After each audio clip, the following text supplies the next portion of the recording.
everyone, welcome back to my YouTube channel. This is me, Dr. T, and today we are going to talk about something which is very important to a USMLE applicant, and that is rotations.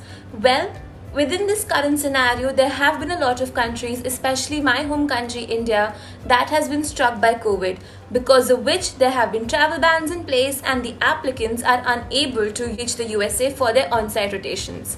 However, I was an applicant that applied to all my universities solely on the basis of telemedicine rotations.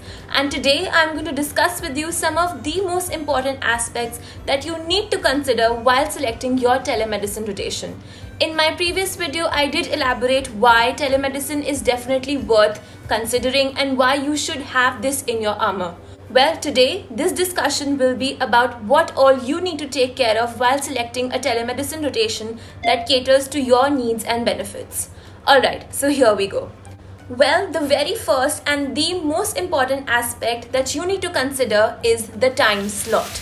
Once you're selecting your telemedicine rotation, always consider what time slot of your home country will you have to take this telemedicine rotation in.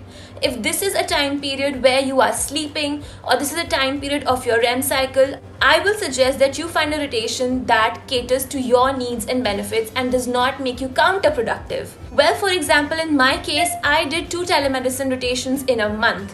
One slot I took for the night and one time slot I took for early morning, so that each of the time slots did not really hamper with my sleep cycle, and I was actually productive in both of them, and these telemedicine rotations gave me excellent letters of recommendation.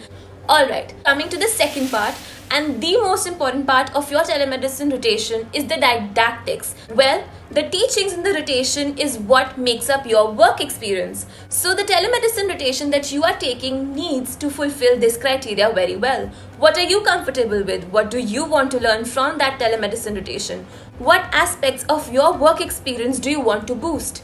These are some of the aspects that you have to take care of while selecting the telemedicine rotation.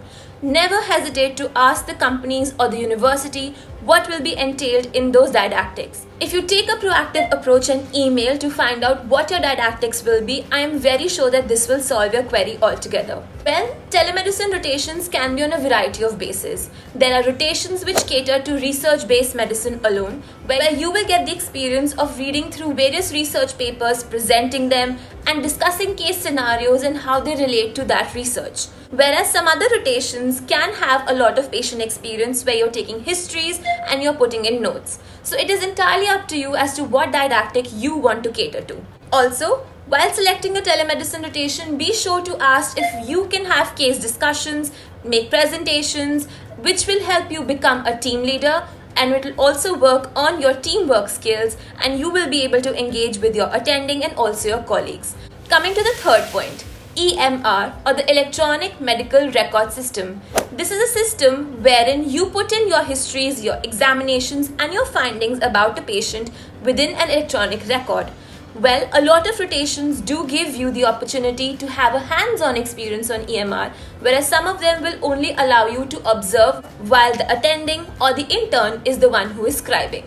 So what part of this teaching would you like to have? Have you already had EMR experience? Would you like to work more upon it? This is completely up to you. But EMR is a very important part and you should definitely consider this while choosing your telemedicine rotation. In today's world, telemedicine rotations are being offered by a lot of companies. Some of the companies I mentioned in my previous video, so you can definitely go and check it out. There are links in the description box where you can go to individual sites and see whichever rotation suits you best. Well, while doing your research, be sure to notice if this particular telemedicine rotation is being done by a private physician or by a university. Well, there are advantages and disadvantages to both. The one major advantage of having a private physician is that you will have one-on-one attending time. There are no changes of attendings. So the attending who is taking your telemedicine rotation is the one who is going to write you a letter. Whereas in a university-based telemedicine rotation, you can have attendings changing every 2 weeks or every 4 weeks depending on your rotation cycle. Also, while considering a telemedicine rotation, we all applicants look for one thing, and that is the letter of recommendation. Well, the letter of recommendation varies on a lot of things.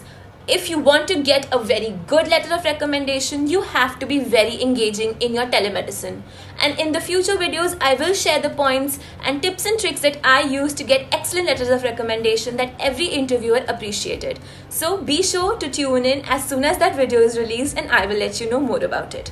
Coming to the point of view on how your letter of recommendation will be in a private versus a university-based telemedicine rotation. Alright, in a private-based rotation, be very sure to know if he or she will be writing your letter on the hospital letterhead or on their own private clinic letterhead. This definitely makes a very big difference while you are sitting for interviews. The interviewer does look for big names. This is a fact. Be sure if the letters are going to be on a letterhead or not. Whereas in a university telemedicine rotation, even though your letters are on a letterhead, there is a slight disadvantage here because you may have more than one attending.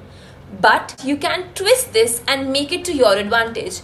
You can have two letter writers from the same university writing you two letters, and that also gives a brilliant impact in your interviews. So, how to engage in a telemedicine rotation and how to make your attending remember you are some of the points that I will discuss in my future videos. Also, another aspect which relates to a private physician versus a university-based telemedicine rotation is the cost of it. Well, while considering your telemedicine rotations, do consider the fact that you are saving on a lot of finances of ticketing, lodging, boarding, fooding. So definitely consider your pros and cons of your list and then decide which telemedicine rotation best suits your needs. So these 5 points of your time slot, your didactics, EMR training, individual versus university-based telemedicine rotations, and your LOI letterheads are some of the most important aspects that you need to take care of while selecting a telemedicine rotation that best suits your work experience. I know a lot of us feel anxious that we might not be able to sit for the math cycle, but take a chapter from my book and definitely boost yourself, dust yourself off, and come back on the horse. You will match like I did only on the basis of telemedicine rotations, so believe in yourself. I will be sharing a lot more content on telemedicine rotations in the future and how you can engage and make the best out of your rotations. So stay tuned, hit that subscribe button, share it with your friends, and don't forget to smile, sparkle and shine, and I will see you next time. Bye-bye.